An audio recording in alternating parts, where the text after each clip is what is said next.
Hey there, Tad Hargrave from Marketing for Hippies, and this is a video about safety. So before I get to safety, let me talk about beauty. I've studied with Stephen Jenkinson, and I remember hearing him once say, it's the easy thing to say, oh, this person was beautiful, this place was beautiful. He's like, but that's the crutch, that's the easy thing. The difficult thing to do, but the much more potent thing to do is to have the beauty of the one you admire appear in the way that you speak. Yeah, that you don't just relegate it to an adjective, but in the way you describe them, the words you use, the beauty appears. Even in the way you hold yourself and speak as you're speaking, the beauty appears. That you can incarnate the beauty of someone or something in the way that you speak and carry yourself.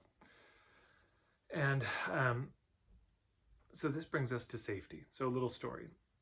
I heard about a project that was happening in the Bay Area. I think it was around healing, restorative justice, something like this. And it was a mixed race group. Some people of all different skin tones and backgrounds were there. And there were two Black women, and they expressed that they didn't feel safe. The response from the facilitators was to reassure them that they were safe, that this is a safe space, that they're safe to share whatever they want to share. And that, as you can imagine, ended poorly. And there was an explosion, and they left now feeling betrayed because they'd been told and reassured that they were safe, and then look what happened.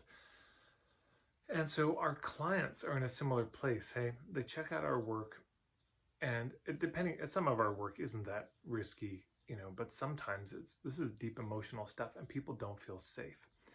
And the tendency is to want to reassure them that they're safe. But in that situation, at that event, where those two Black women spoke up and said, we don't feel safe, I think the most honest thing to do would have been to acknowledge the lack of safety for them.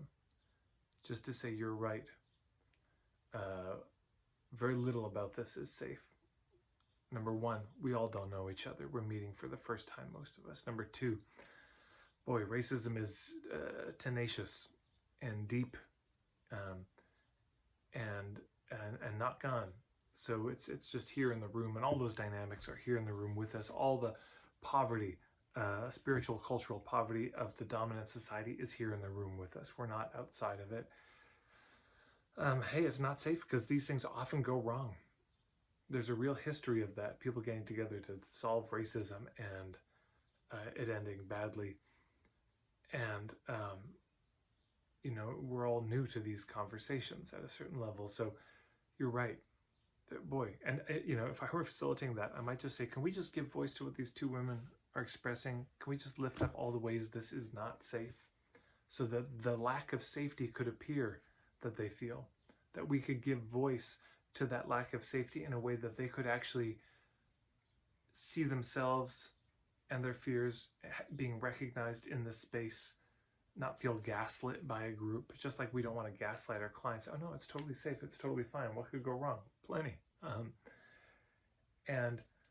But just acknowledging the fear, and then offering them, instead of saying you are safe, exploring what are ways that they could engage in the group or with you as a client that would be safe. Yeah.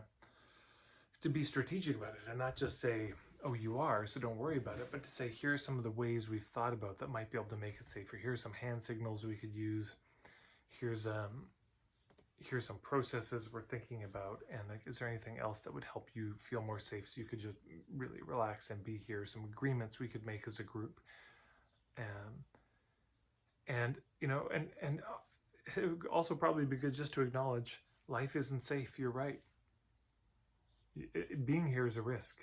Talking about these things is a risk. If anyone's needing safety for this conversation,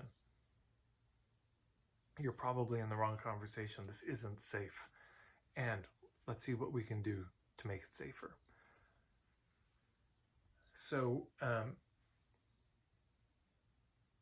instead of, again, saying you are safe, design your processes in a safe way. Don't talk about it. Don't adjective it. Don't say, oh, this is safe.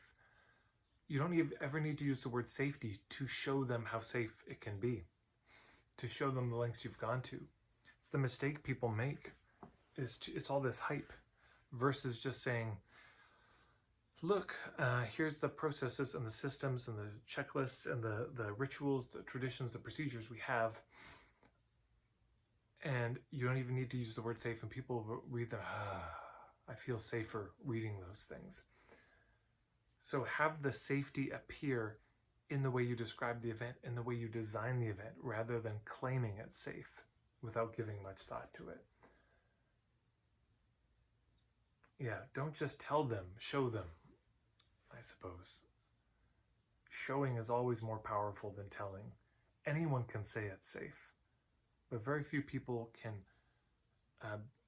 make it safe, bend over backwards to make it safe, and simultaneously acknowledge the lack of safety there is. If you can do both, if you can acknowledge, have empathy for the real concerns of people in such a way that they know that you get it, while simultaneously showing that you've, contorted yourself into a pretzel to make it safer for them, knowing what they go through. That's a real winning formula. And of course, there's still no guarantees. It's not always going to go well, but it's going to go a lot better than saying, this is a safe place.